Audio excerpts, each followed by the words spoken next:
So greetings everyone. Thank you for joining us today during our Leadership Support Talk webinar brought to you by Improve Ed. We are a school improvement consultancy and a recruitment firm based in Dubai. Today we are joined in very unique times as we embark on these uncharted waters. We will be discussing what is different leading during a pandemic as opposed to normal times. We have all collectively invested so much time creating so many different contingency plans, trying to figure out what would work best with our students, with our community, to meet local mandates of either ADEC or SPIA or KHDA or here across the GCC, as well as in the United States and the United Kingdom. And many of us are doing so well and are really excited and happy with what we have planned, and many of us are seeking support. So thank you for joining us today. Your hosts for today are myself, Dalia Hisham, as well as Dr. Bowen, and we both work at Improve Ed. I am the CEO, and Dr. Bowen is a senior associate consultant with me. Dr. Bowen, would you like to add something? Yes, certainly. Looking forward to this topic of leadership. 1 year ago, we would not have guessed that this is where we would currently be today. And certainly leaders all across the world are faced with new challenges. I saw just last night where a district has approved to continue virtual learning through December, and some parents were commenting, welcome to the new normal. So whether it's face-to-face with a lot of health restrictions, whether it's completely virtual where everyone is having to learn and manage technology, or whether it's blended instruction, it is all very different from what many have been accustomed to in the past. But I see this as a great opportunity for education. It's a time for us to be very progressive. It's a time to learn new things. Our whole field is about learning, so now is a time for everyone to learn and engage. And so really do look forward to engaging with this stellar group of leaders today, learning from them and helping all who are participating. Thank you. Thank you so much, Dr. Bowen. So here our panelists are joining us. We're so privileged to have them with us today. From the left, we have Dr. Mark Evans, who will be referred to as Mark here on in. He is the Managing Director of Penta International and the Chief Inspector. Following is Mr. Daniel Sobel, and he is the CEO of Inclusion Experts, and he is the author of many bestsellers.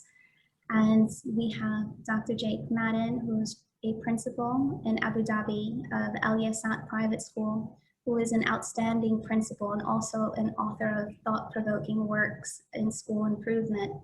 And we also have Dr. Howie Knoff, who will be referred to as Howie from here on in. And he is the president of Project Achieve, as well as an associate consultant with us at Improve Ed. He has written so many core texts as well as best-selling work as well in inclusion and school improvement. Let's please allow them some time to introduce themselves, starting with Dr. Mark Evans. Mr. Mark. Good afternoon or good morning, depending on where you're tuning in. I'm delighted to be here. It makes me very nervous if anybody introduces me as an expert in anything. I don't believe I'm an expert in anything. I think I've just lived a very long time.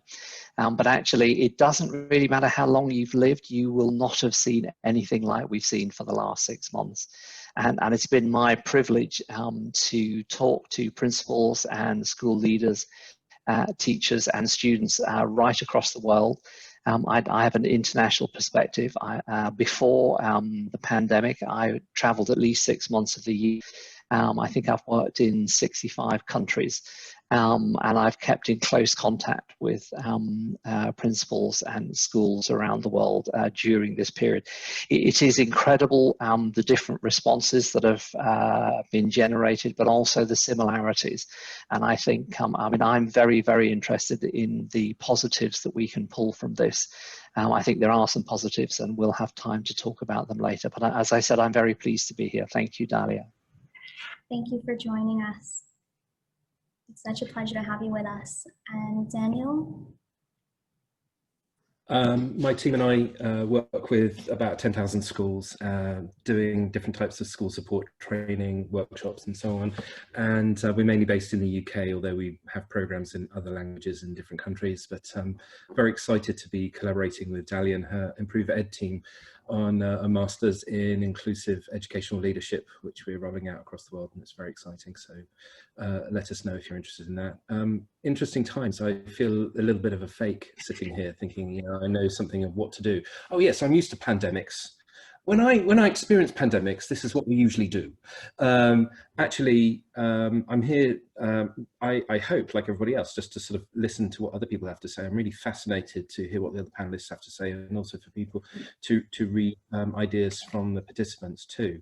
And I think that there's so much uncertainty. What I've tried to work out in terms of what I'm going to talk about is the things that we can be certain about.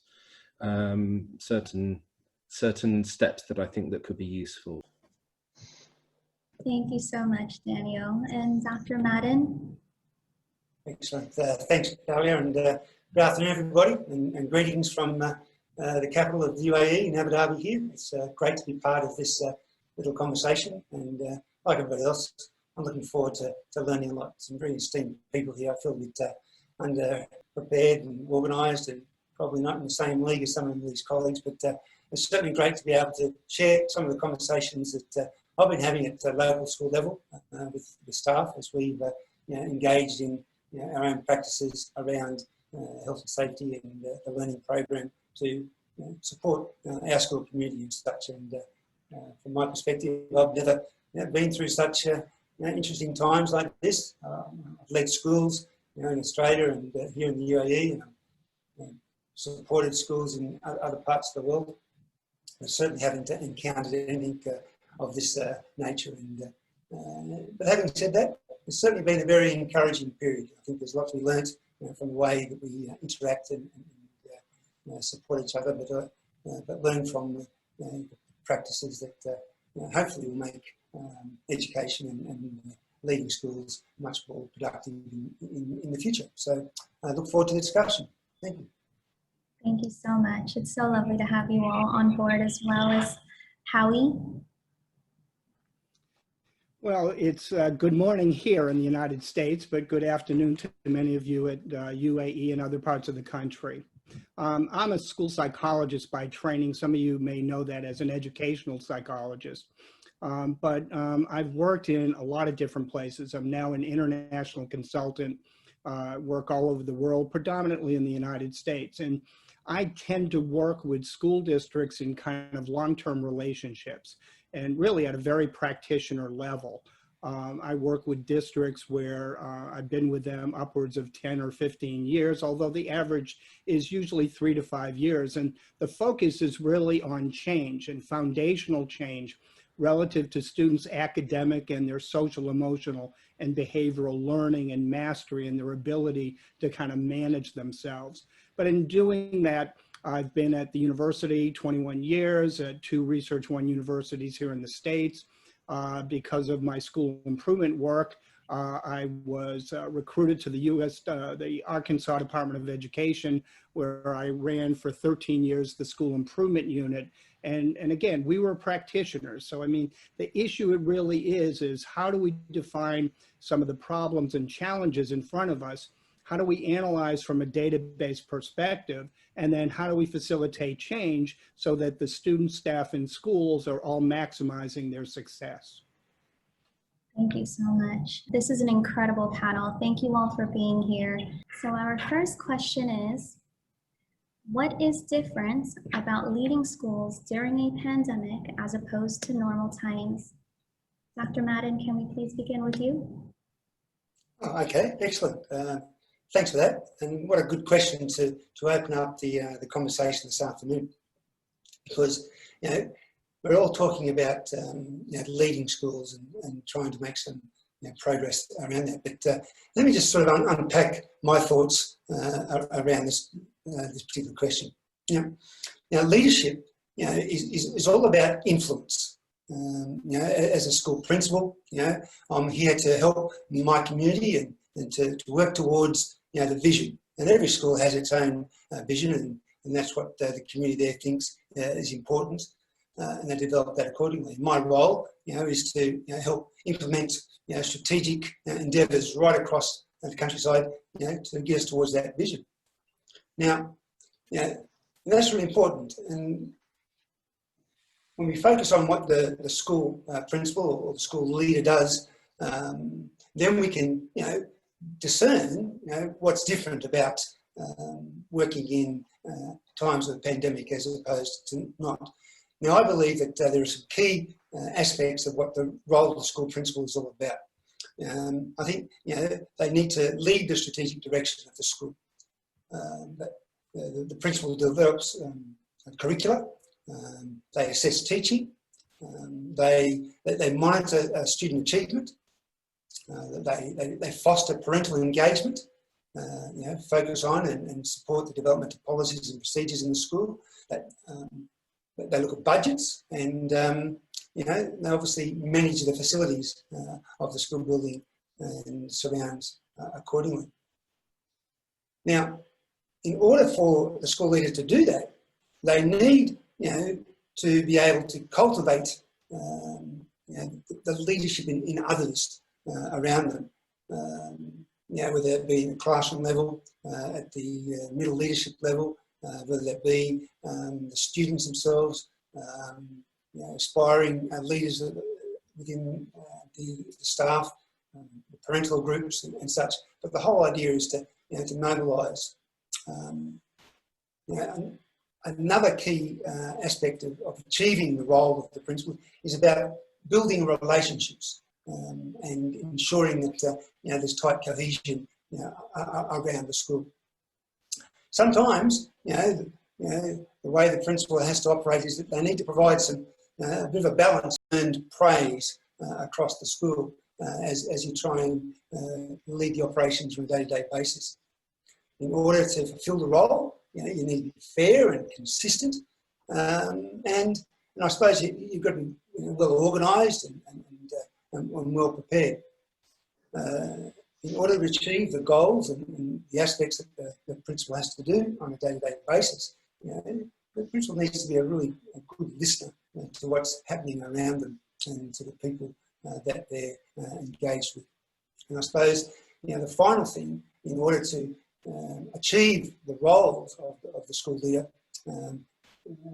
is to be fairly visionary in their approach, so that they can keep their eyes on where they're heading and help, as I said earlier, to help influence the community to get towards that vision. Now, why is that all important? Because I don't believe there is a great difference between leading a school in a non-pandemic era or during a pandemic itself. I think the real aspect is around how you manage the day-to-day operations. And I think the difference really isn't about managing risk. When you have a time of non-pandemic and the day-to-day life is in progress, you're working through strategic plans, you're developing your curricula, you're walking through classrooms, working with teachers and such. And it's nice and calm approach.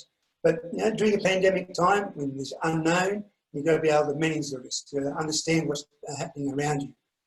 And so there's a slight change in your approach. Normal time, prior to pandemic, you make conscious decisions on a day-to-day basis. These decisions are often measured and well thought out, given time to, to reflect and work through. During a pandemic time, the leader has to act very decisively, often very quickly, and without a lot of notice. They've got to sum up situations very quickly and calmly, but then they've got to carry that forward into getting some action, often very quickly.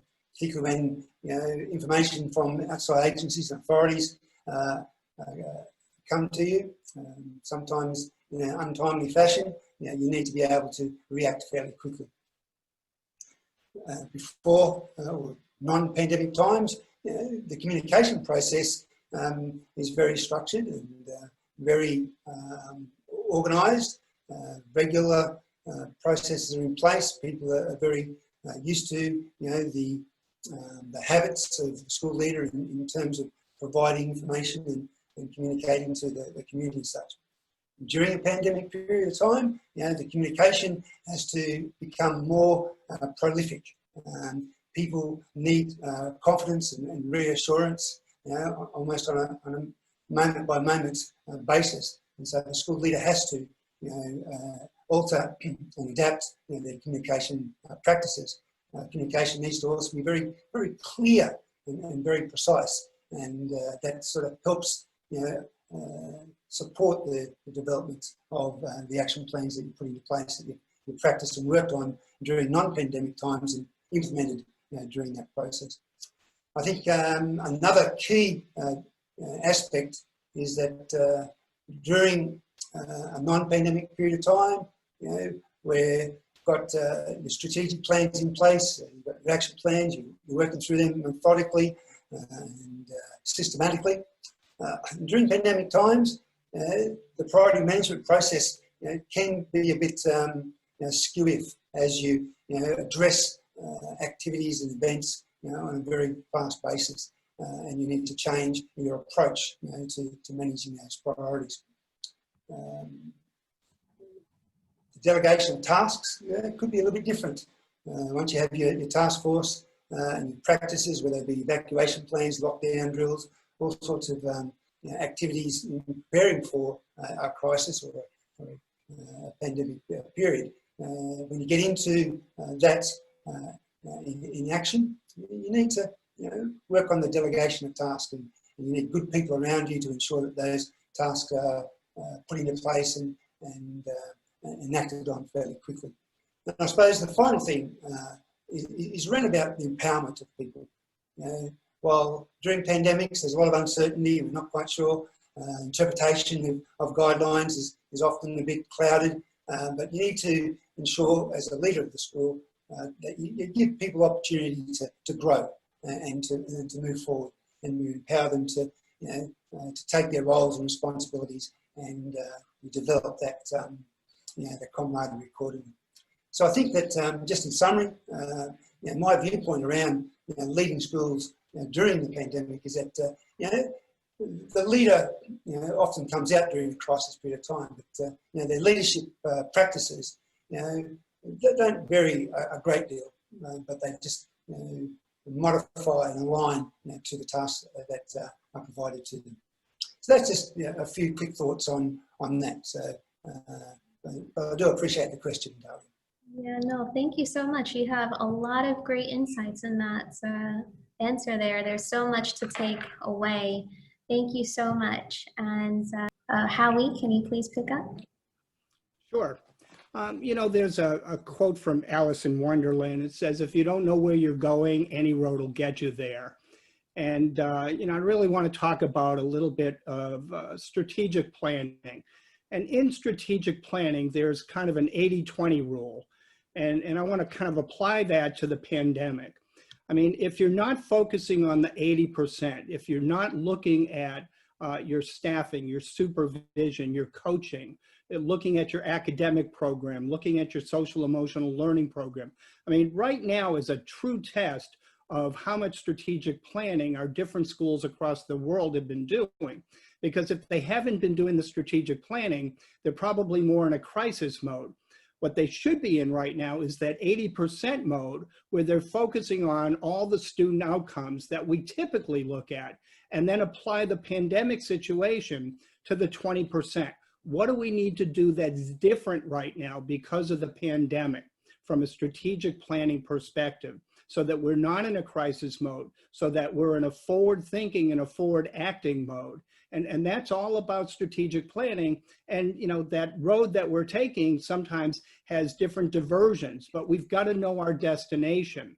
And so with the destination in hand, we are able to take those different jogs in the road and those different alternative routes, which will get us to our destination. May take a little bit longer, but nonetheless, we get to where we want to go.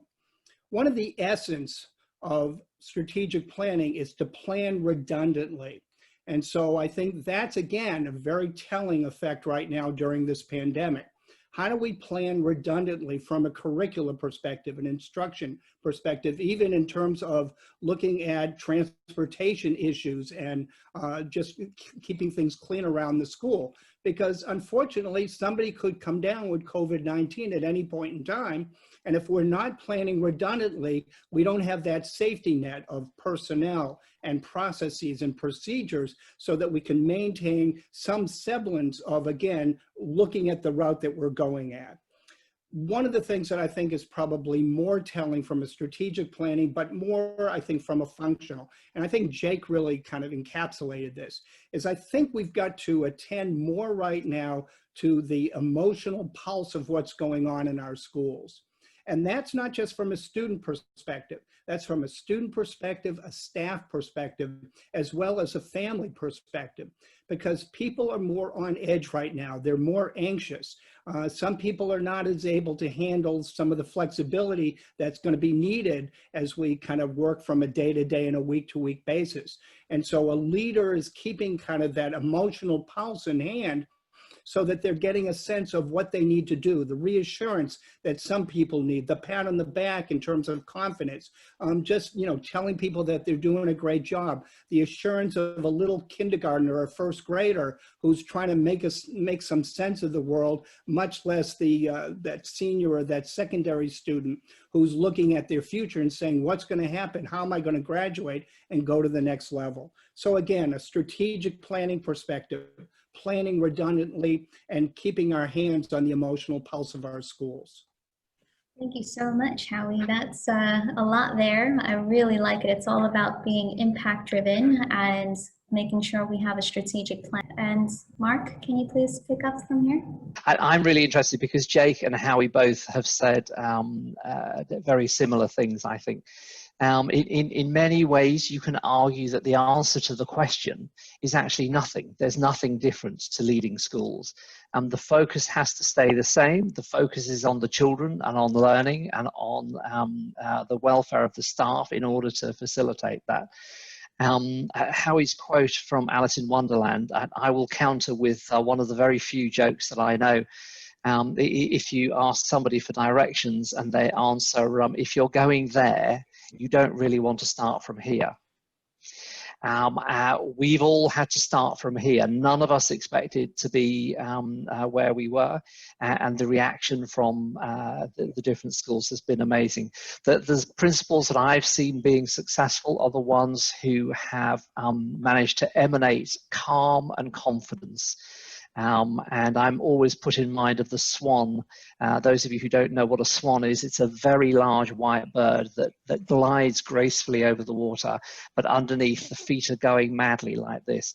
I think that's very much what successful leadership is like in normal times, but also to a greater extent now.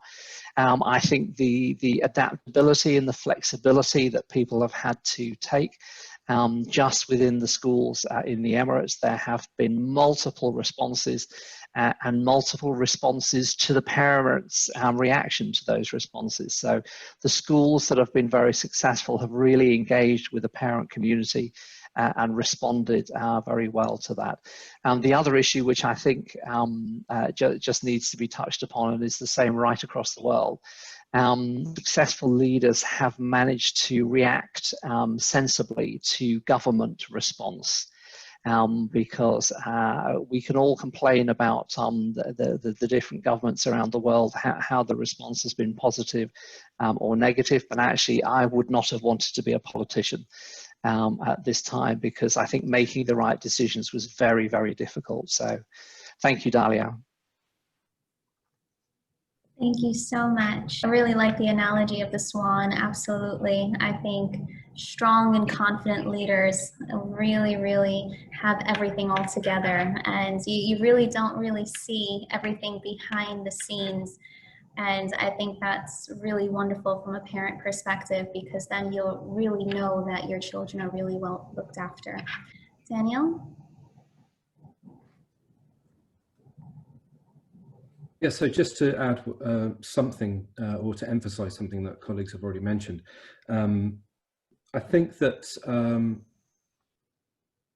leadership continues whether you're in the school or not in the school, whether there's a flare-up or there isn't a flare-up, and that's been said. And I think that it's not like we have to reinvent the concept of leadership. I think what could be useful is to think about some of the aspects of the leadership that may have changed a little bit, where there's emphasis. For example, part of school leadership is ensuring that your community, be it and your stakeholders, be it your parents, children, staff, you're communicating effectively across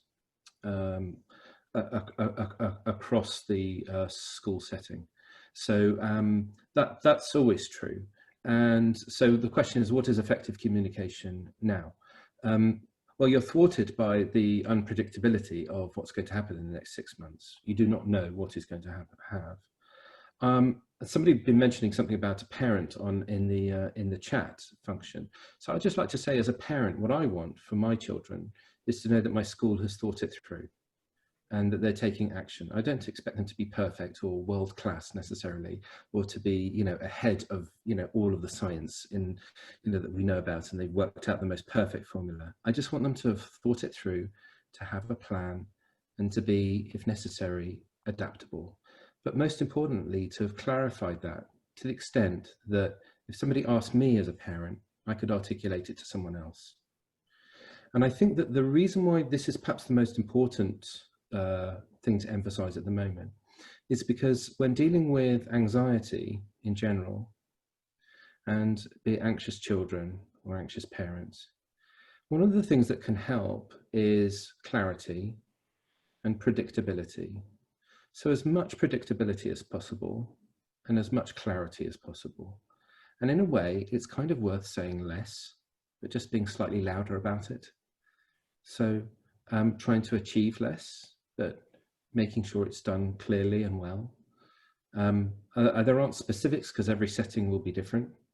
And it's about you making sure you taking a form of parental responsibility for your for the children in your setting and for your parents, and making sure that they fully appreciate your approach and what you're doing about it.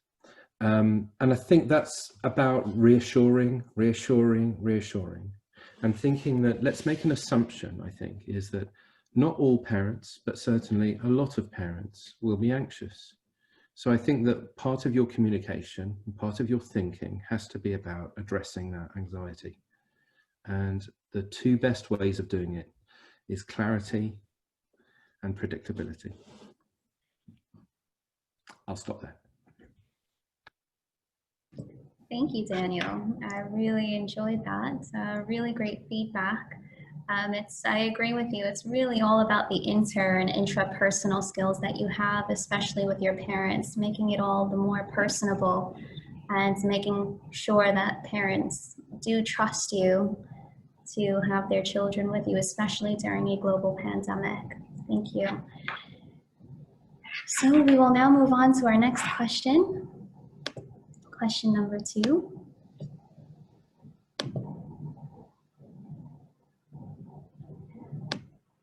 Why is a shared leadership approach to running an effective school important? And how do you accomplish this as a school leader? Howie, can we begin with you, please? Sure.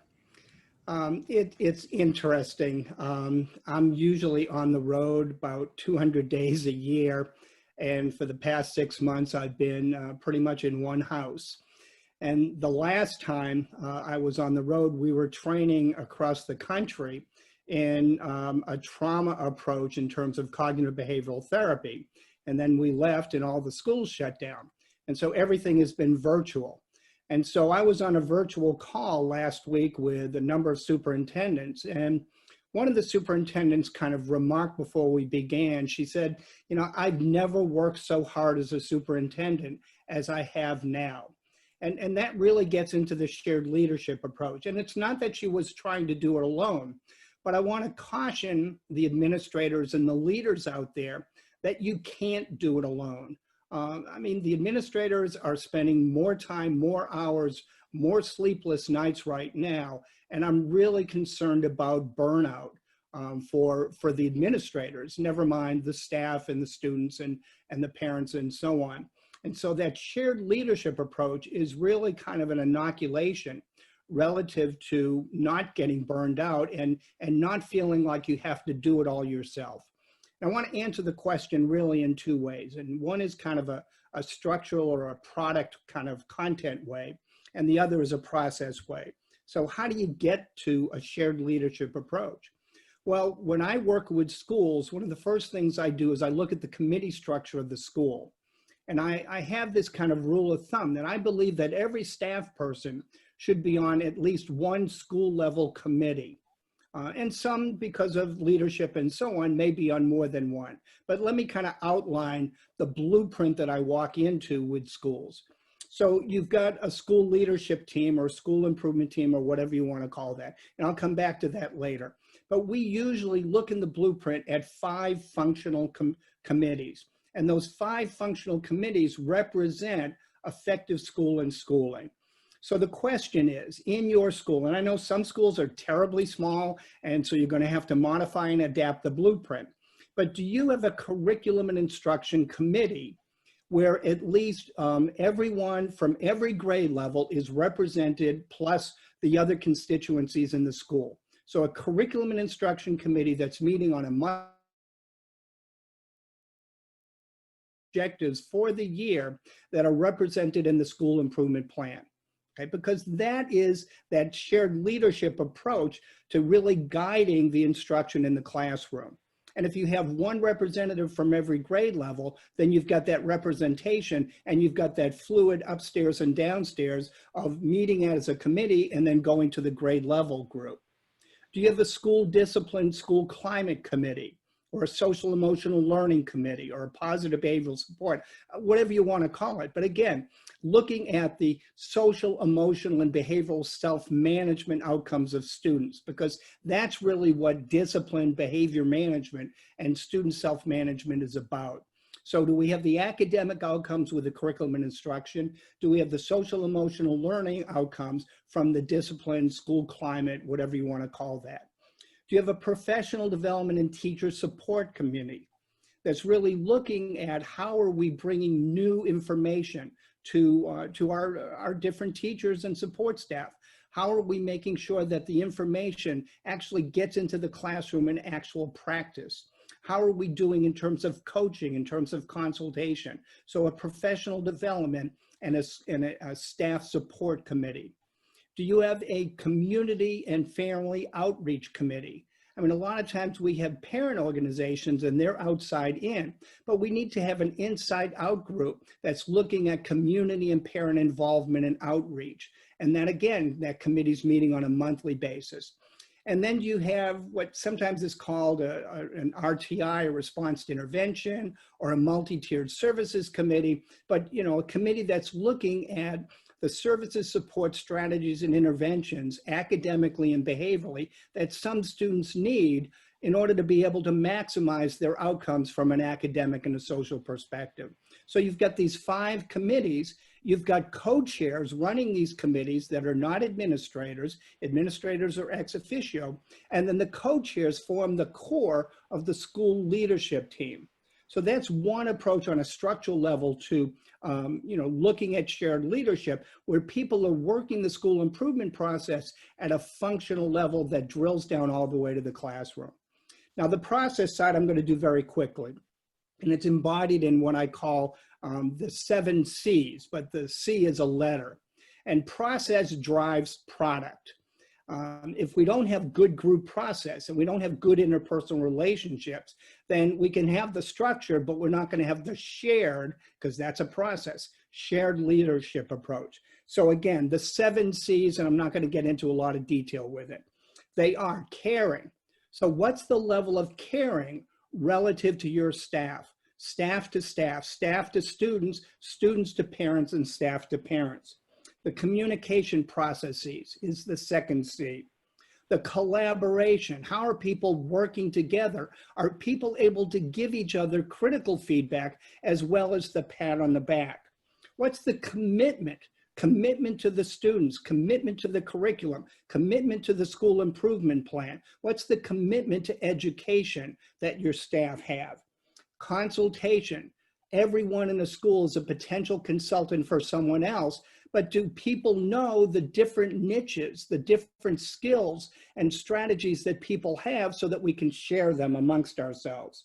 And then we've got consistency. All of this has to be done in a consistent fashion. That's the ultimate process. And if you do all 6 of those together well, then you get to the final C, which is celebration, meaning that we've got to celebrate the things that we attain on a short-term and a long-term basis in order to build the momentum of the shared leadership approach.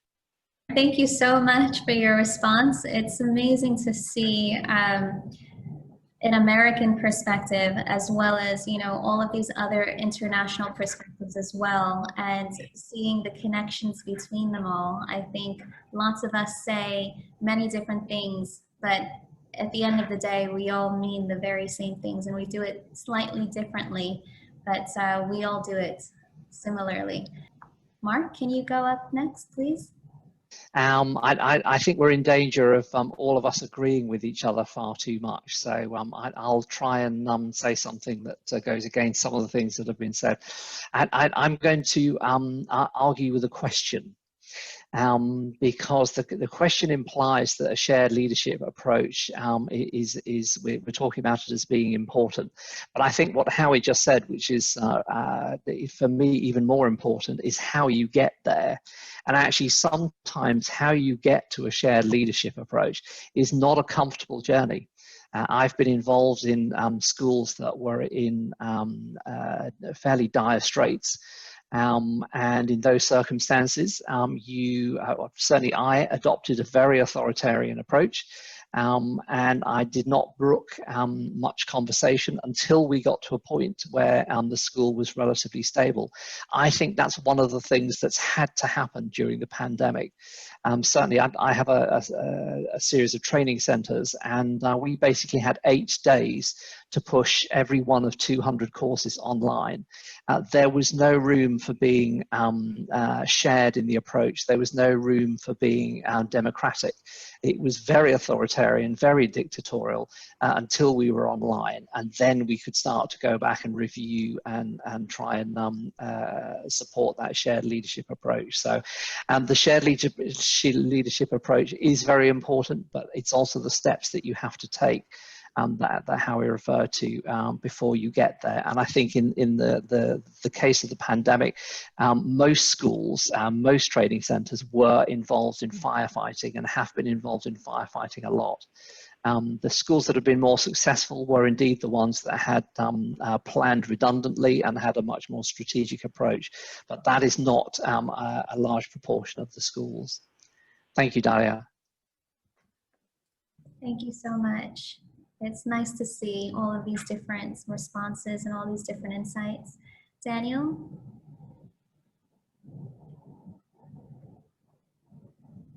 It's interesting over the years. I've got about 50 consultants or so in my team, and one of the definitions for me of a good consultant is that they can be effective in building a positive relationship with a school. Especially with a school who is in real difficult needs and has a lot of input requirement. They can I think the relationship is key. And this is true of a lot of allied fields such as coaching, counselling, therapy, and so on and so forth, organisational psychology. Relationship is at the foundation root of real change. And usually that requires some sort of very positive and healthy relationship. I'll just share with you something which is interesting for me as having been a school leader, and I've experienced the hierarchy of leadership, of what that means in a school, or the traditional school model. So I took a very different approach to leadership, and certainly I've taken a very different approach in my organisation. Most people would say that, there are some leaders who lead from the front. Everybody follow me. It's like holding up a flag and you're walking ahead and follow me sort of thing. I'm very much the bottom of the pecking order in my organisation. And what that's allowed for is a huge amount of creativity, a lot of individualism, a lot of exploring different options. And we've created things which I would never have been able to do on my own. And we did, when I was a leader in the school, I had that approach, which allowed us to innovate lots of practices. So for example, teaching assistants in the UK have a very specific role of usually just sitting next to the individual child. But when I give them authority to be able to begin to explore their own ideas of what they could do, and my role is to facilitate those, and they ended up creating a number of award-winning practices, which subsequently quite a few hundred or a few thousand other schools have started using.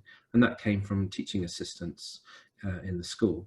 I think there are different approaches. I wouldn't advocate any one approach for every single person. I think that's entirely unreasonable. We're all different people.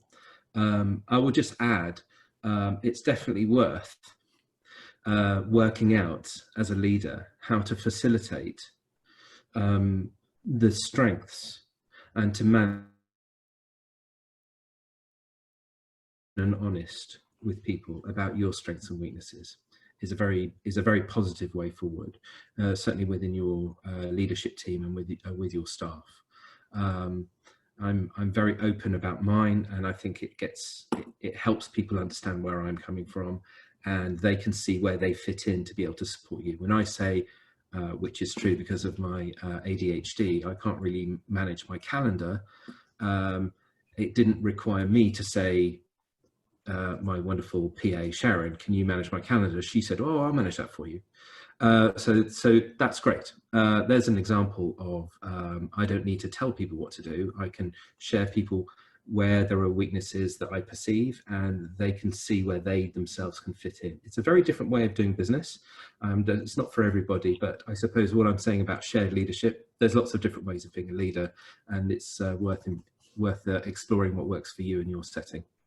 Thank you, Daniel. Dr. Madden?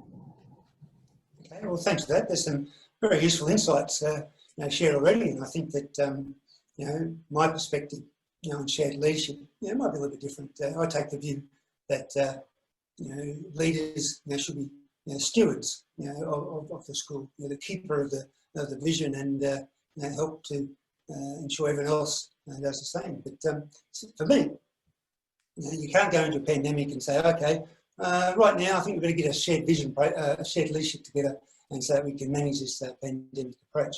I think, for me, shared leadership is all about having a shared purpose. It's about the social support that you have around you. And it's about giving people voices, so that you can work towards whatever goal you're trying to achieve and whatever action that you want to put into place. Now, why is this important? Well, I think that having a shared leadership approach, which begins well and truly before any pandemic comes into play, but it's about sharing understanding. It's about enabling people to have their two bobs worth, and then contributing to the conversation, and then hopefully it leads to some personal ownership of the direction that you're taking and the actions that you put into place. I think it's important in the sense that it promotes within your school innovation. Different people bring different things to the table, share different stories, look at different implications, put forward different implementation ideas and such. So you have a nice, rich array of opportunity. I think a shared leadership process is important, because I believe it fosters collegiality within the school.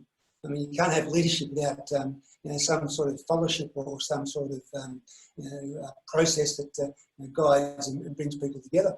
And I think the other side of the coin of the shared leadership is this notion that it builds personal accountability. When people contribute and they offer ideas and thoughts, and they part of the conversation, they're a bit more committed, and they're held to account more rigorously, I suppose. If you're trying to accomplish or to build a shared leadership approach to your school life, I think there are a few key tenets to work on. The first, I think, is around this notion of trust. When you're building a team support, you've got to provide some conditions that enable trust to take place, so that you can obtain your goals. I think that as a school leader, to foster this notion of shared leadership, you've got to take some interest in staff. You provide your coaching, mentoring, feedback, mechanisms that enable that interaction to take place. All things that you do in the school, producing and developing a shared leadership approach, you need to measure the performance, and you need to reflect on that, and then realign and redevelop plans and practices accordingly.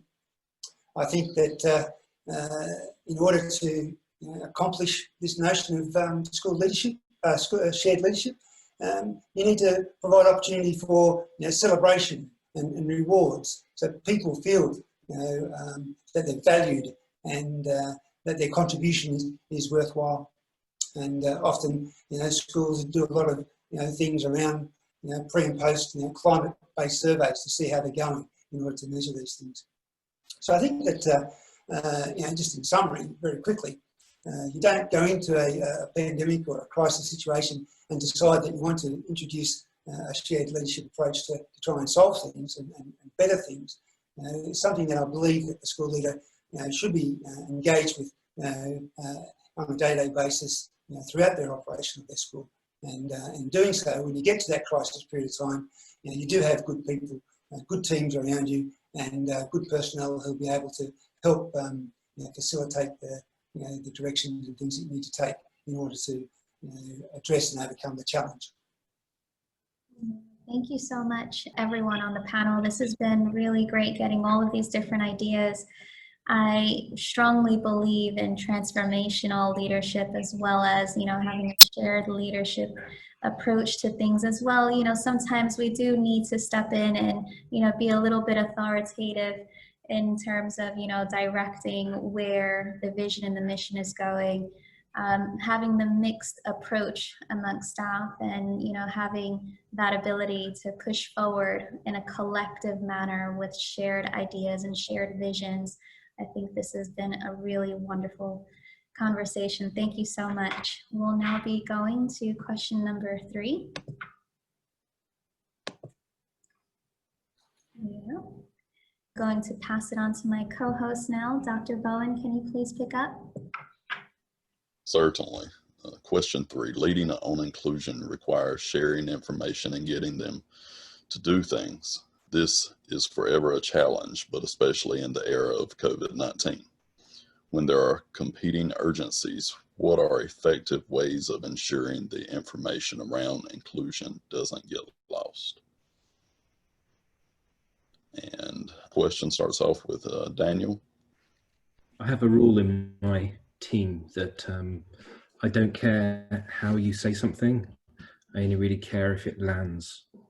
Meaning that whether you communicate, how you communicate, as long as it's effective, that's what counts. In the sort of the broader field of education, where schools may be dealing with more challenging cases such as children who may be in distress, or there are aspects of abuse and so forth. Where things tend to go wrong as a general rule is a lack of communication.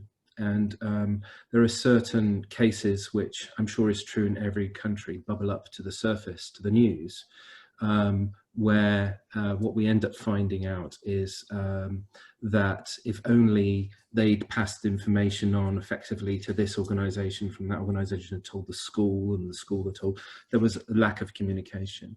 And so much of where problems arise for school leaders is in the communication breakdowns.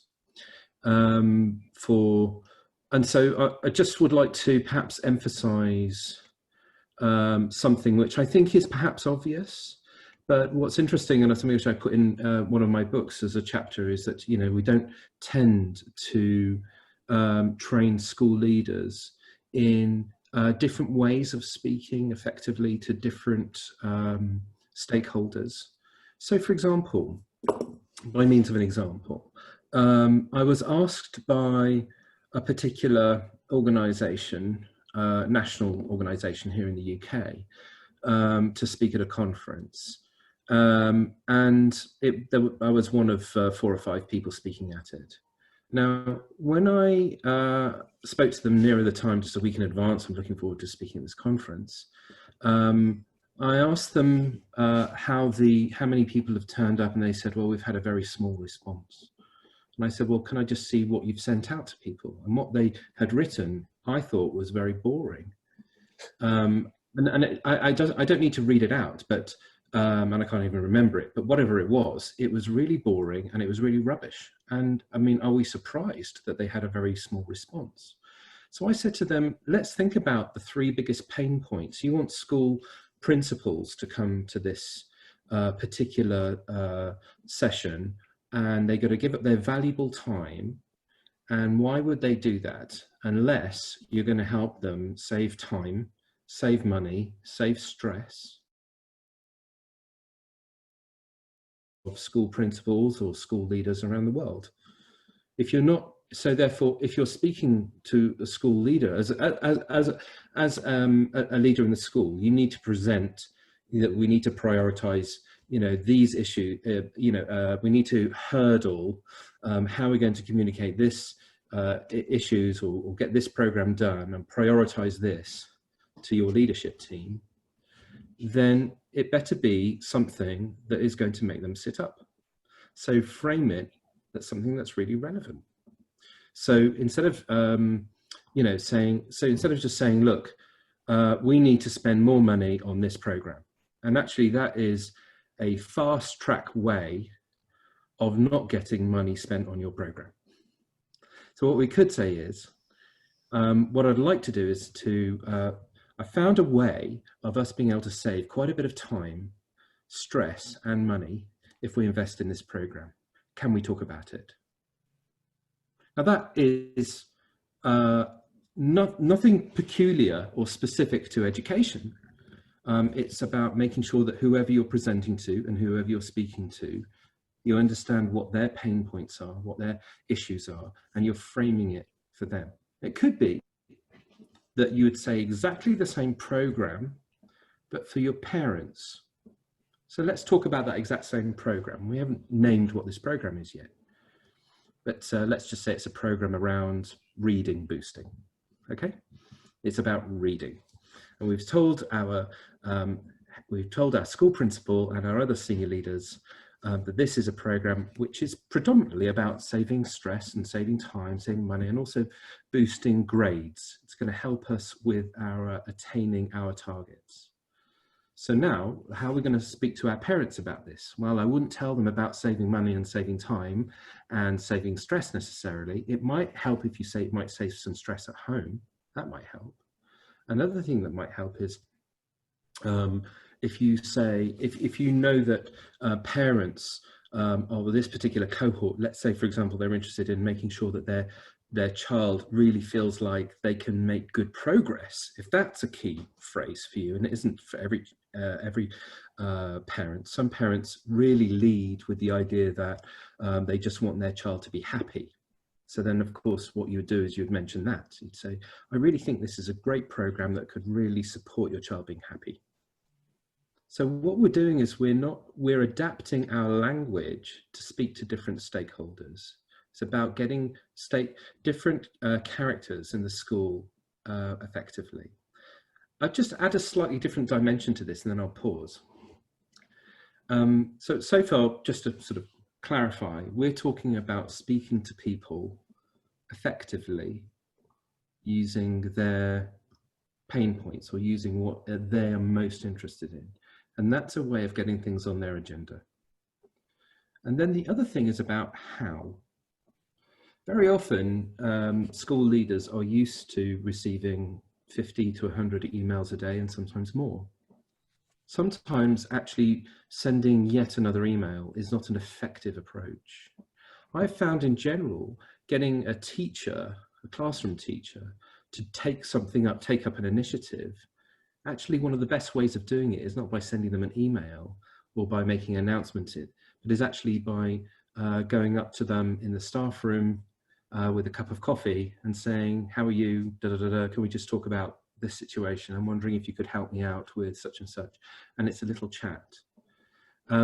Sometimes that can be effective. I call that sort of like coffee communication, or the idea of little bite-sized communication with people, and chatting personally can be a lot more effective.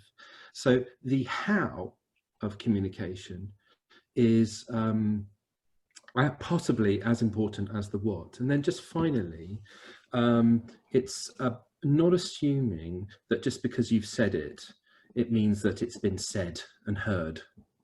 I actually think that for you to get an initiative done, or for you to make sure that something is communicated, it requires quite a bit of follow-up. And what I feel is, if I've said, for example, to my team, right, everybody, I want us all to be using this program. Thank you very much. We'll be using this program and we'll be trialing it, and let's talk in 2 weeks' time about how we're getting on with that program. In 2 weeks' time, I come back and say, so how was it using that particular program? And it was like, what program? What are you talking about? Then whose fault is that? I think personally, I always assume it's mine. I tried to communicate that I wanted them to do something. Is it because they ignored me? Possibly. But is it but probably what it is that I didn't communicate it effectively.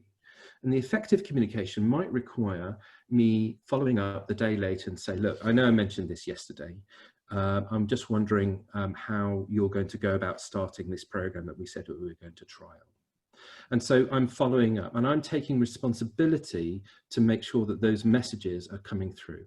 And I'm usually asking, is there anything that I can do to support you through this process? Is there anything I can do to support you by using this program, and so forth? I've talked about, in short, I've talked about the what, which is about making sure that you target what you say or frame what you say to specific individuals, and making sure that they were willing to hear it. The how, and reiterating and taking responsibility for your own communication. And I think those things will help you keep up on the agenda the important items around inclusion. I'll pause. There you go. Thank you, Daniel. Dr. Madden. Okay, well, thanks. Thanks for that. That was pretty insightful. I think that, you know, leading schools is a complex and a multifaceted program. It's not, you know, some days are diamonds and some days are stones. So it's really, you know, really complicated. When you're working with individuals and working with you know, students, particularly our students that have special needs and such, during a pandemic period, you know, things can get lost. And so I appreciate this question. It's a really good one. And for me, I think there's a couple of key elements about how we ensure that information is not lost. And for that, I think you've got to have good practices to start with, you know, prior to pandemic arrangement. You have to have good record keeping, you know, good data collection practices, And then when you do get into the pandemic period of time and other things are taking centre stage and you're pulled from pillar to post and such, unless you have some good practices to support your students who have special needs. Effective way of ensuring that information doesn't get lost is making sure that you've got great personnel. If you have a close working relationship with your SENCO, you will be benefited greatly when you move into a crisis period of time, because you have confidence in your SENCO to be able to to reach out to the parents to ensure that the children are being well catered for and such. And that is certainly the case here at our SART. We have a very dedicated and diligent SENCO who always comes forward and says, Dr. Jake, we just need to talk about this just to make sure that we're on the same page. And having that regular comment and contact has really helped to ensure that things don't get lost. I think that the other side of the coin is ensuring that you have good plans in place. Prior to a pandemic coming into play, and when, like this COVID, for example, is going on for a long time, having good action plans that guide the dissemination of information that is very clear and transparent, so that all members of staff are aware of the directions and how to proceed forward. And I think that when that's in place and running, you have a very cohesive school, and you know that the students will be well catered for. So there's just a couple of thoughts around how we can ensure that information isn't lost during the pandemic when we're talking about students with special needs. Thank you so much, Dr. Madden. Howie? Okay, and I'm going to keep this kind of thread of a conversation going, especially as it relates to students with disabilities. But I mean, let's acknowledge again, we've got to have relationships among the staff, the communication, and all of that. I think as Jake has emphasized, a data management system so that we're really keeping the data that we have and having, helping that data to have longevity from staff to staff, from place to place, from year to year. But let me add one element, database problem solving, because if we're going to share information, we're going to have to kind of understand what information we have. And so a lot of times what I'm working with in terms of staffs, and especially students with disabilities, is training the entire staff in database problem solving. Identifying the problem, analyzing the root causes of why the problem is occurring, linking the results of the analysis to services, support, strategies, and interventions, and then evaluating. On a problem identification side, I usually ask two questions. I ask teachers many times because they're presenting students with challenging behavior to me. And I might ask them, is this student behaviorally acting out because of academic problems? And then conversely, is this student having academic issues because of social, emotional, and behavioral issues? We've got this interdependency. And the point is that sometimes we start treating symptoms rather than identifying the real problem. We've got to figure out the root cause of the problem. One of the things I want to talk about relative to students with disabilities is that we don't treat labels. We treat the needs of the students. So, we've got, what's a student with a learning disability? We've got to look at what academic area, where it's affecting their reading or their math functioning or their writing functioning. So we can't treat labels. We've got to treat the current functional skill level and the current functional skill gaps of our students from an academic and a behavioral perspective. So again, that problem analysis helps us to kind of clarify what the student is able to do, what they're not able to do, but also to understand how they're learning and what learning gaps that they have so that we can then link to the interventions, the services, supports. I want to emphasize, we've got to talk about practices more than talk about programs, because a lot of times what schools are doing is they're buying a program. And the reality is sometimes the evidence-based, the scientifically based practices are not embedded in the program. Whenever you have a program and the program has been deemed successful, that's usually a correlational effect and not a causal effect. So we've got to get down linking the root causes to the services, supports, the strategies, the specific interventions that students need. And that's where in the database problem solving process, as we're working in multidisciplinary teams, we're able to get people sharing information together, but committed to the students in the final analysis. Yes, thank you so much for that. And also just to bring about more of what Howie was talking about and bringing it back into the context of the UAE. Here we say students of determination, and also we have different categories of needs. So definitely, especially matching those different category of needs, it's very essential that we do individualized learning plans that meet their needs and to make it more impact driven so that everyone is able to support the child in a manner in which that child and that family and the school community in general is most comfortable with. Thank you so much, Howie. And Mark? Thank you. I'm just going to keep my thoughts very brief, but I'm minded to recall Baroness Warnock, Mary Warnock, who oversaw the committee that invented the phrase special educational needs. Many years later, agreed that it was the worst thing she ever did. The committee was extremely successful, and children have been labelled ever since. And that we now know is a huge danger, because actually every single child, every single adult has their own individual learning needs. And the fact that parents try very hard to understand their children's learning, and when they are given a label by a doctor or a psychologist, they think that's somehow a conclusion, and it's not. And we try very hard in the schools that I work in to think about inclusion of all children. I think it's really, really important. I was also minded in the question, it talks about the competing urgencies.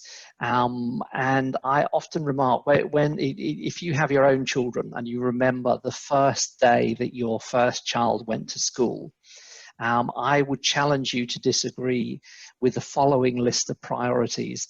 The first thing you worried about was whether your child was safe. The second thing you worried about was whether your child was happy. The third thing you worried about was whether your child was making friends. And then about number 4, possibly even lower on the list, you worried about whether they were learning something. So I think we have to, even in the normal run of things, be very well aware of our priorities here. That list of priorities for me is just accentuated during these times, because safety absolutely has to be number 1. And happiness too. We've all seen the videos of what it looks like in some schools.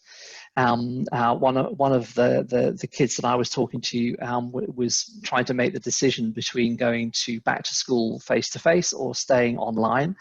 And she said, actually, if I want to see my friends, better I stay online, because at least I can see all of my friends all at the same time. So it was very difficult for her to come through those. But yeah, that's all I wanted to add really to my colleagues. Thank you, Dalia.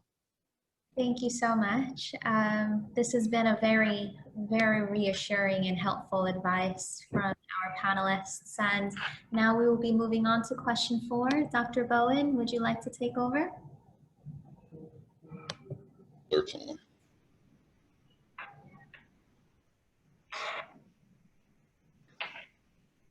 So question 4, what are the positives that we can take from schools' responses to the pandemic? Mark, if you could kick us off with it. I'm very happy to pick up.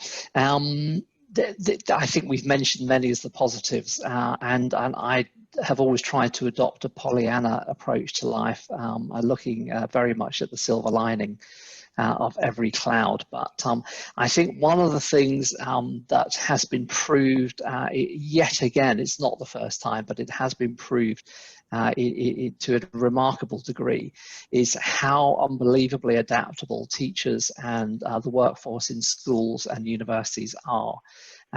Most schools had very, very little notice that things were going to change, and the achievement of teachers and other staff in the schools and the leaders has been absolutely phenomenal. I think the positives to take out of that, it's not a new response. We knew very well that teachers and staff working in schools are remarkable. But to have achieved what they have achieved in the last few months really requires underlining.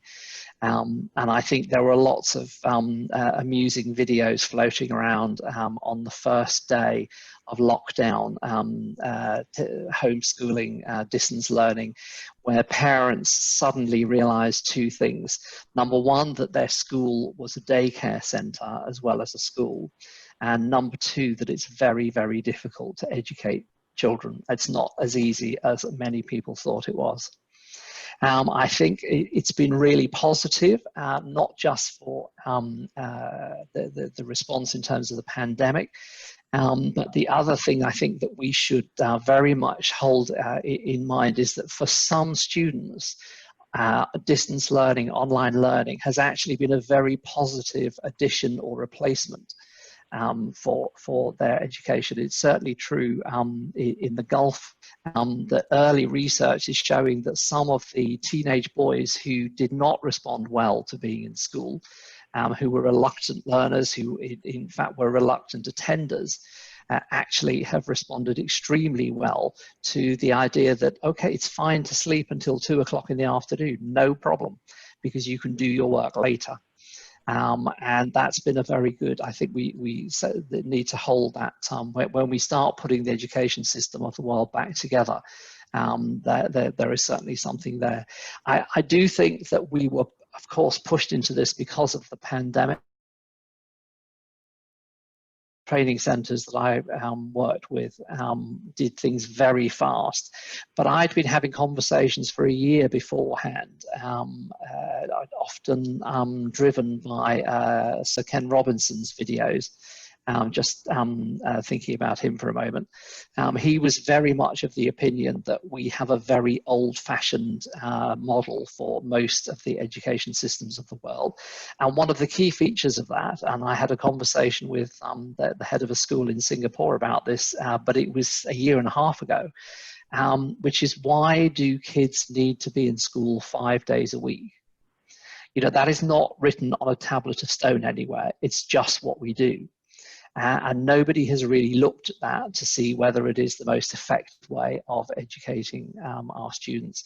And suddenly now we have responses from schools around the world where they're not having children in 5 days a week, they're having children in 2 days a week or 3 days a week, and building on their learning online afterwards. I think the schools, one of the positives, again, this is not new, but it's been underlined again over the last few months, is that the schools that have been successful have been very clear, as Daniel has suggested, but they've also been very flexible in their response. I'll give you an example. I know of one school in the Gulf that decided that it would put cameras in the classrooms, and children who did not want to attend face-to-face would then be able to access everything that was going on in the classroom. It seemed like a good idea, but the parental response to it was very negative. So the school had a very clear response, but once it took feedback from the parents, they reacted very quickly and brought in a different program. The only other thing that I wanted to mention, and I'm very aware of the fact that we've run out of time, is the fact that many of the schools that we all work with are in relatively developed parts of the world. And I would just spend a couple of minutes talking about the inequalities around the world that this has all flagged up. It's not a positive, but perhaps being reminded about it is a positive, because I work in Nigeria, I work in Kenya, I work in Philippines, I work in India. Many of the students there have not been able to access education at all because the Wi-Fi infrastructure just isn't there. Even trying to do things hard copy has been extremely difficult and very expensive. And therefore, I mean, we all know that the research that shows that children who fall backwards during the long summer vacation tend to come from lower socioeconomic backgrounds, because the kids from high socioeconomic groups during the summer holidays, they're going and visiting museums, or they're traveling around the world, and they're doing all sorts of fun things. Their education is continuing. I think we need to be really aware of the fact that for many parts of the world, children will have been going backwards for 6 months or more. And I think that's something that we should underline. I'll stop there. Thank you, Dalia. Thank you so much. And we will now be picking up with Daniel. I agree with everything that Mark just said. Little to add, really. I mean, there's only so much positive a pandemic can bring about for us, I suppose. And there's a pretty comprehensive list. Thanks, Mark. Let me just pick up on one thing, though, just to perhaps emphasize something. That is, crises in either for an individual or a group or a society can be moments of reflection, and it's quite useful for us as a society to think what does success mean in education, what's essential about it, and to be a little bit, metacognitive about what we're doing and self-aware and rethinking. It's actually a moment in time more than I think. So, for example, one of the ramifications is thinking about training online and using online stuff. It has sort of made us think about that a lot. I'm certainly thought about it a lot more than I ever have done. I've thought about what I want to prioritize with my children as a parent. So, do I want them to go back to school because I think they need that interaction, or do I want to try and keep them safe at home and so forth? It's a lot of reflecting and a lot of thinking, not necessarily for pleasant or particularly nice reasons, but I think it's been a very, very useful process. On a personal note, and as I end on this, my team and I, and not dissimilar to other panelists here, we've been running around like headless chickens for the last 7-8 years, working all over the country here and all over the world, and doing lots and lots of things. And I've had a sort of I've been forced to sort of stay at home. And however difficult that has been with 3 kids at home, relatively young kids, it's also been wonderful.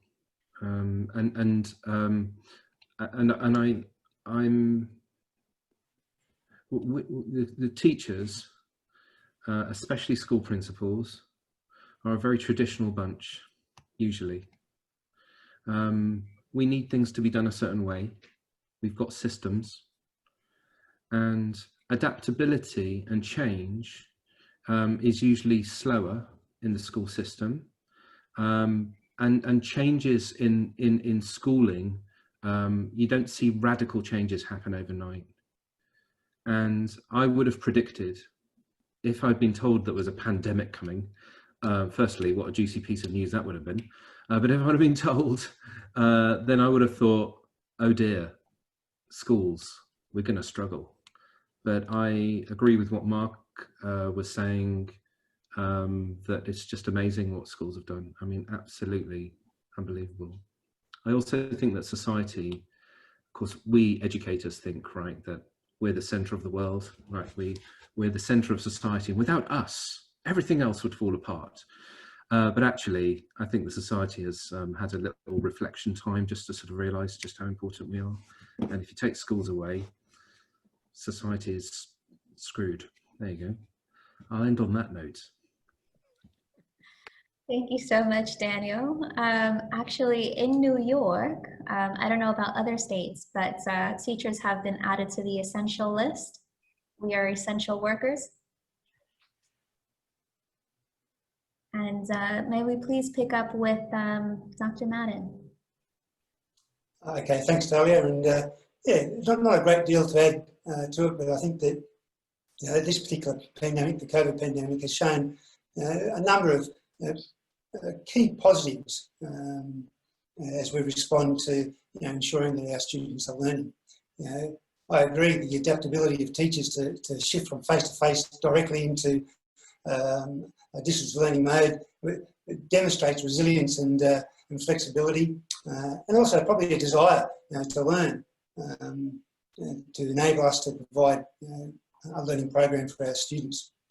And that's just a phenomenal transition.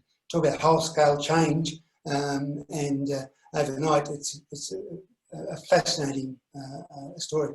I think our teachers have taken heart from that. And one of the key positives is that I think innovation itself has grown as the creativity of teachers who are trying to focus on improvement, who are working hard to provide the best for their students, are actually innovating and trying different things, be it software programs, apps or such, but just to increase the student engagement program. I think that one of the real positives that's come out of this pandemic is the increased focus on well-being. I think that while it has always been part of school life, pastoral care programs and such, I think given the enormity of the distance learning, the difficulties of families to cater, working families, etc., that the focus on well-being and looking after the students and our parents and our teachers and our senior leaders has come to the fore. And I think that's been a real positive to it. I think also an understanding that what is important to learn. I think one of the key things has been conversations around reduced content. How do we ensure students are learning? How do we ensure that we give them opportunity to grow? What is important in the syllabus that we're trying to teach? And we know that in the early days, the standardised, that was a very positive move forward. So I think from that perspective, there's been a lot, and I think there are probably a lot more to come.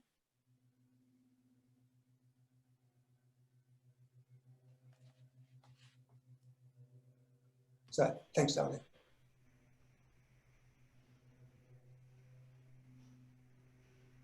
Thank you so much. And Dr. Knoff, Howie? All right, so some great thoughts from all three of my colleagues. And so let me kind of add on in a more kind of philosophical kind of way. Clayton Christensen talks about disruptive innovation.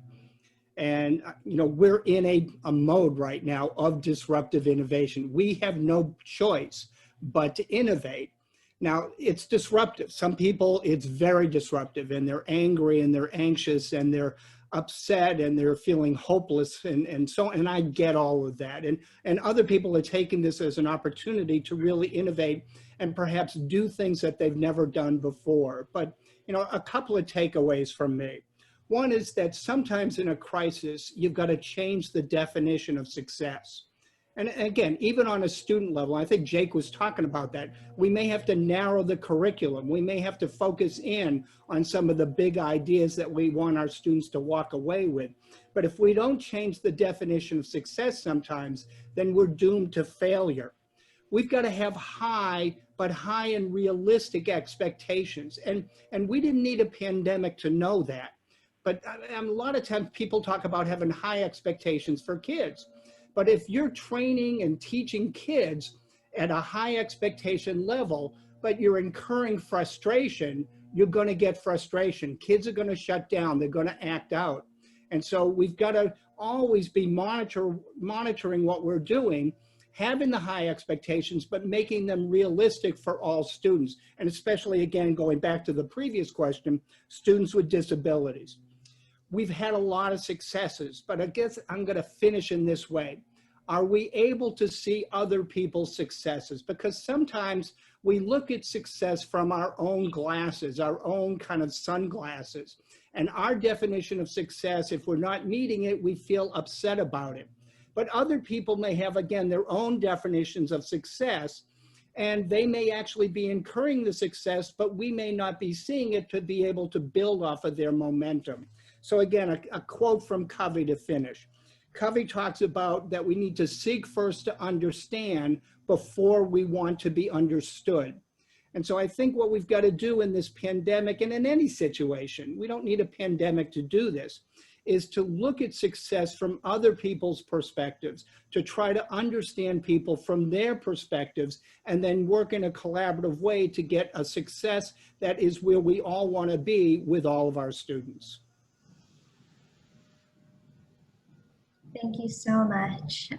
This has been really thought-provoking and quite an excellent discussion. From the panelists, I see that we've had quite a lovely chat going on between the panelists and our participants.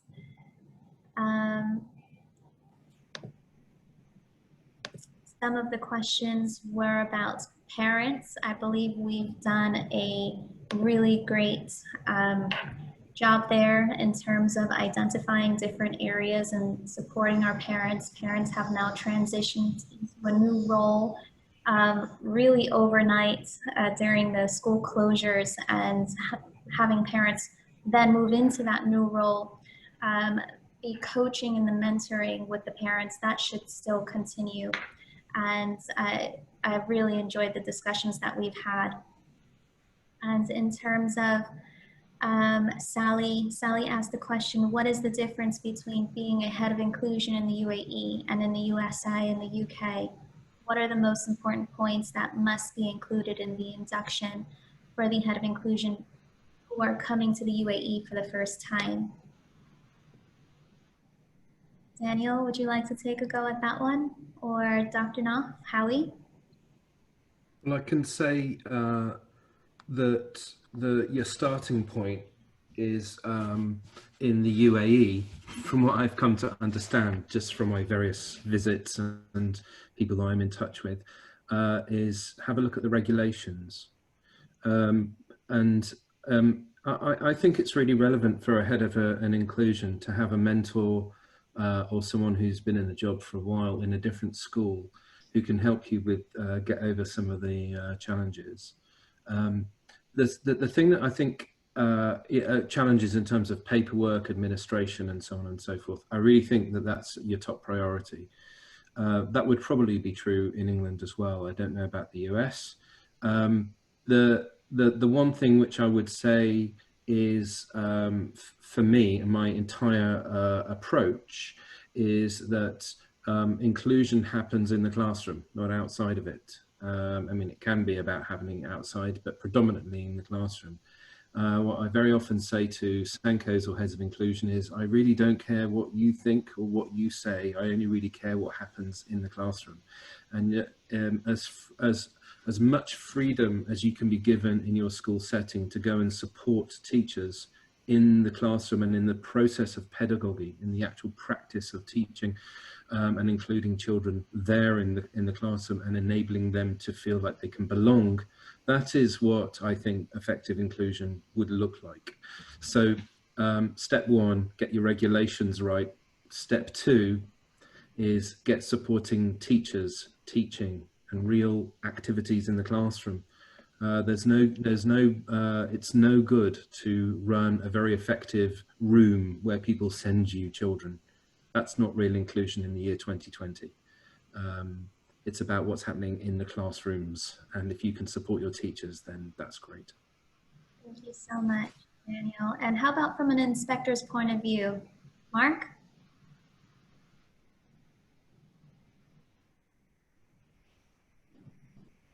I was halfway through typing an answer to Sally, which included something like, well, I think there's probably 58 things that we need to talk about. But I think Daniel has already said the most important ones. This is in the wrong order. But number one, unfortunately, you have to really understand the local regulations, and that's not just about the UAE. Remember that the UAE is a federation, so the rules are different in the different emirates. And you have to absolutely understand the rules and regulations, because if you don't, you will get in trouble and quite possibly lose your job. Unfortunately, that has to be the number one point. The number 2 point, again, Daniel's already said it. Fundamentally, it's the needs of the child that are the focus for the head of inclusion. That doesn't, in 2020, happen outside of the classroom. It happens in the classroom. And I feel very strongly it's not the responsibility of a set of specially trained staff in a school. It's the responsibility of every single person in the school. Yeah. Sean Pavitt, who is the Director of Inclusion at KHDA, in speaking terms for Dubai regulations, he has done a fantastic job in creating a framework revolving around the category of needs and the legislative mandates from 2017 onwards to now, and how we design an IEP, how we design a learning environment for a child that best meets their needs and promotes and optimizes their growth. We should be in those kinds of regulations and using that as well as your background. So if you're working in an American school, US curriculum school, then use your knowledge and backgrounds coming from the United States. Although we might have, in the United States, we have FERPA and we have other different kinds of laws, you know, No Child Left Behind, all of these other regulations in the United States that are federal law that can be easily applied to here as well, because in essence, as my colleagues have just said, it's really the same thing. It is what is in best interest of the child, and how do we ensure that that child is being able to be at their best within the least restrictive environment. Thank you so much. And I see Dr. Bowen here that you have also put in some of your comments, and that's really great. Would you like to elaborate, or shall we? It's the U.S. is the same as everywhere else. The legalities, knowing the laws and knowing the policies that center around inclusion is unfortunately the most important aspect that leaders need to know and understand in order to lead within the schools and be able to support each student's needs. Wonderful. Thank you so much, Dr. Bowen. So we have 3 unanswered questions, which are, number 1, what is the main blueprints that school leaders should follow? Howie, would you like to go into that in regards to teachers' professional development? Well, that's a big topic. I mean, you can try to dice it down and look at the interdependency again of the academic curriculum and instruction, the social, emotional, and behavioral. I mean, one of the things that we do a lot is we drill each of these areas down into evidence-based blueprints and roadmaps, and then again, use the database problem-solving process to kind of vet it through. But, you know, on a professional development perspective, let me just very quickly talk about what we view as the 3 outcomes of professional development. And they are that we've got to make sure that people have, through the professional development process, the knowledge and the content information that they need to be successful. That needs to translate and transfer into skill and application. And then that's going to move into confidence and competence. And all of that's got to be done with coaching and mentoring and consultation. There's too much professional development still around the world that's kind of the drive-by professional development. It's that spray and pray approach where people go to a workshop and somebody sprays a bunch of information and prays that it makes some sense. And that's really not going to help us in education. We've got to get to the point where we're in the classroom and we're transferring the information into real functionality and application, and then get to the point where people master it so well that they can be consultants for others in the school and in their districts or geographical regions. Thank you so much. And Dr. Madden, would you tell us a little bit about your kind of blueprints in terms of parents being main stakeholders? Well, thanks, Dahlia. And that's another big question too. I know the time's very short, but from my perspective, when we're working with parents, any blueprint you put into place has to ensure that you have a strong communication process, that you have a very sound knowledge base to drive whatever agenda you put into place. And then you need to be able to have a good relationship process, with your parents. At the end of the day, our schools are set up, quite comfortably around family. Without parents involved, we wouldn't have schools. Parents choose schools, based upon a particular vision and what they're trying to achieve, and the staff that you have and such. So working closely with parents, providing appropriate information regularly, timely, and coherently, enables you to build whatever particular program you want to run within your school. And I think there are some of the key hallmarks for producing whatever blueprint you'd like. Okay, well, thank you so much, everyone. This has been a wonderful experience.